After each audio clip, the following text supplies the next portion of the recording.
Hello everyone, Katie Jo here with the Soil Bar. Today I'm going to be showing you how to repot an orchid using several different methods that are probably not what you think of what you can do in terms of orchid repotting. So stay tuned and please like and subscribe. This is a new channel for us. We're very excited about it, so it means the world if you could watch this video and subscribe and show your love and support by liking it as well. Okay, so let's get started. What I've got here is a Phalaenopsis orchid, and it is potted currently in a pot that it came with. And you can see here at the bottom that the roots are just like twirling around. And that is because it needs to be repotted. And not repotting in the traditional sense like you might think. Orchids are epiphytic, so that means that they actually grow on something else versus in soil, which is namely trees. So they're not used to being potted up in regular potting mix. They actually grow on trees. So a lot of times you'll see, and this might actually have some in it, some tree bark, but you can grow it on a lot of other non-traditional elements as well, and they will thrive and also look beautiful. So let me show you guys some of the things that we have here.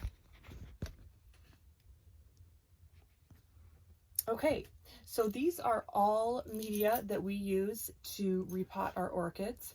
What we've got here first off is some Leca. And Leca is expanded clay pebbles, basically. They're very lightweight. You can use them to propagate cuttings. A lot of times you'll see them used in hydroponics and semi-hydroponic systems. And they just look really cute too. I heard somebody refer to them once as forbidden Cocoa Puffs. So we'll probably be using that today to repot this orchid. And the next thing we have here are marble chips. They're just white marble chips. They provide a nice contrast against the green of the roots and also the beautiful colors of the flowers. So we might put that possibly in like towards the bottom of the pot. And here's another one we have, lava rock. And lava rock, you can get this for a giant bag at Home Depot for like $5. They usually have red or black. This is red lava rock, and it is somewhat porous, so it's a nice media to use because it holds a little bit of water and it's lighter weight. So the roots can really innervate and kind of get in there and go in between. And it also retains some water similar to the Leca does. And then lastly, we have sphagnum moss. Now, sphagnum moss, you'll usually see this. It's actually almost a light color similar to hay, and that is in the top of most orchids. And this helps to retain moisture. Now, the reason why this one isn't the color of hay is because it has not completely dried out yet. It's still, you know, retaining part of its, what it looked like when it was alive. So, this holds a great amount of moisture. It's lightweight and you can really kind of pack it in. It's very spongy. So let's get started with pulling this orchid out of its pot so you can see what the root system looks like. And then we'll show you a couple of different pot options as well. So you want to do this very carefully. Sometimes you have to even cut away at this pot, but this one I think is going to come out okay. Yep.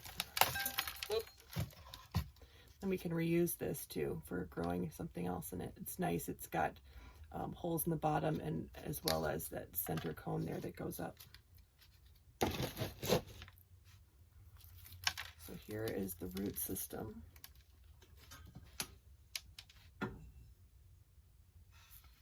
So I'm just gonna kind of get my finger in there and start to work out what media is left in here. This guy's pretty dried out.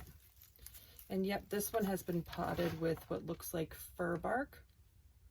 You can usually smell it, and it smells so good, like a really nice cologne. That's how you can know if it's fir bark. So I'm just rotating it around in my hands. Oh, this guy is gonna be so happy to be in another pot. It is just taken off with this root system, or trying to.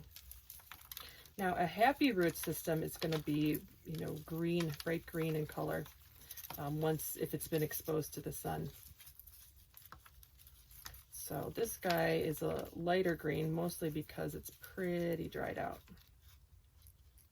And this also, this Phalaenopsis, you can see it has these stakes here, and then one going across the middle. That's to hold these, the stalks upright that the flower shoots off of.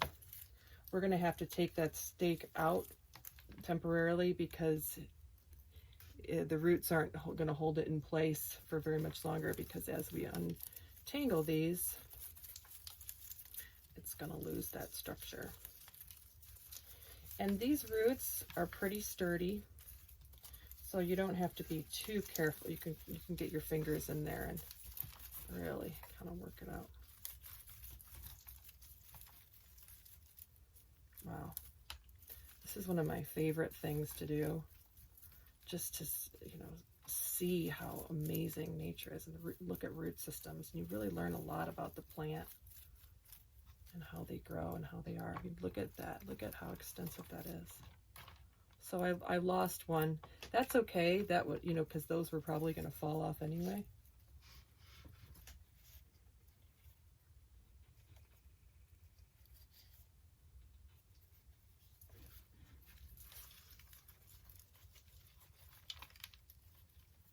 These actually, some of them, the roots in here aren't even attached anymore.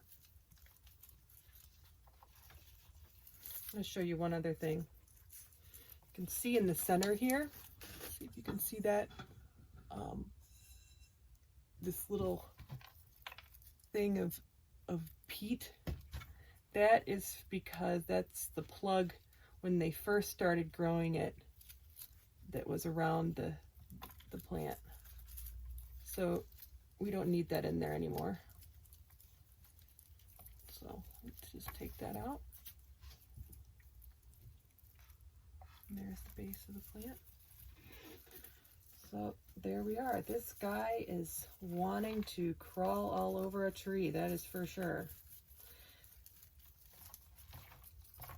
So look at that. Look at how long those roots are.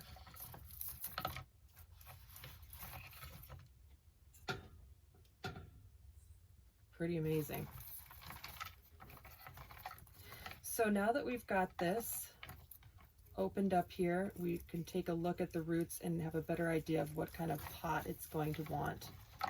So we want these roots to be able to be free. So let me show you a couple of the things I brought. First, I just brought a cylinder. I wish this was a little taller. I love potting orchids in as tall of a cylinder as I can get. This one might be a little bit too short for the plant to really let those roots open up and crawl all the way down. The other one I have is this guy. It's more fat and round. That one might work. And then lastly, I'm not going to use this, but I just wanted to show you guys. Some people choose to use a net pot, and then they will put their orchid bark mix or whatever other media that they're using to plant with, and put this in a pot, and this net helps keep that air circulating that it really wants, and then you can water it, and it won't be sitting in water. So let's kind of take a look here. I think because of how extensive this root system is, this jar probably won't work. Nope. I think we're going to want to do the glass, the larger guy. Yep. Okay, so I don't think I'm going to use this bark, so I'm going to set it aside just in case I do decide I want to use it. I'm going to put it in a separate little pot here.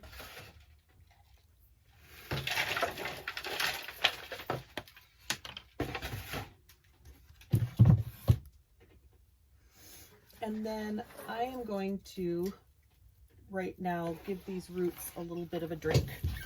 I'm just going to put, you can't see this, but I'm going to pour some water on it. And it just gets off any of the leftover soil that might be stuck on it.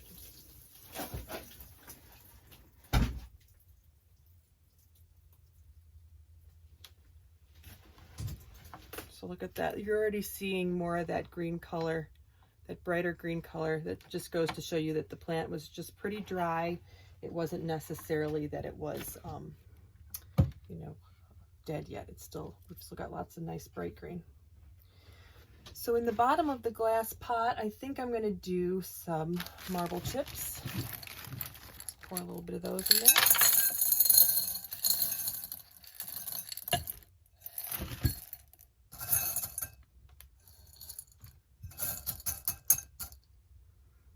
And then a little bit of lava rock maybe.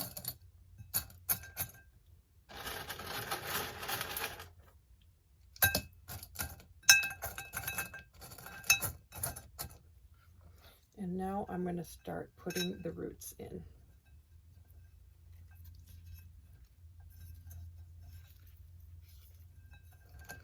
Looks like I'm going to have to take out some of this just because we're going to have to wait on that lava rock.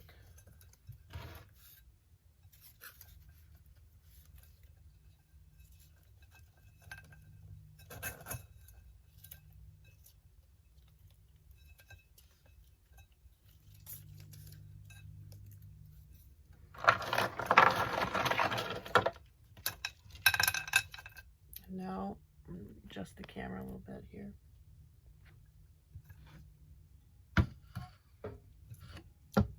Do this so you can see.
Okay, and now I'm just adjusting these stakes that are in there that are holding up the long stems.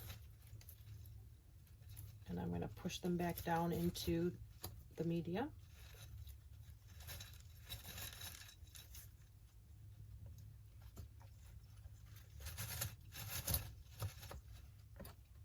Okay, now that's pretty secure. You might have some roots that are kind of sticking out the top here like that. That's totally okay. Again, having them exposed is fine. They grow exposed. But to help with some moisture retention and also just to anchor them and it just looks pretty, I'm going to pack some sphagnum moss here around the top.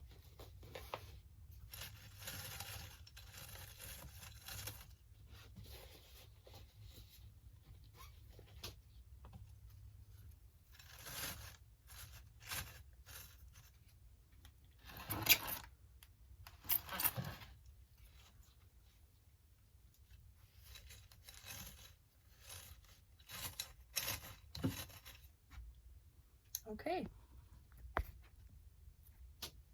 so there we have it. We are all finished. Here is our beautiful orchid, and I can't get it all in the shot here, but the main thing, of course, is I wanted to show you the potting media.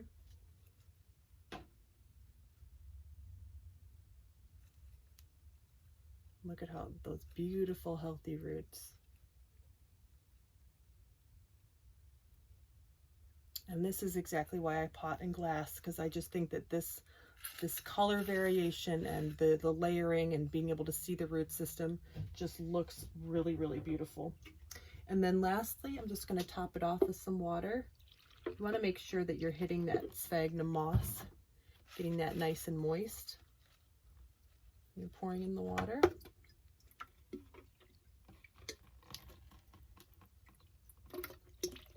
Another nice thing about glass is I can see how much water is in here.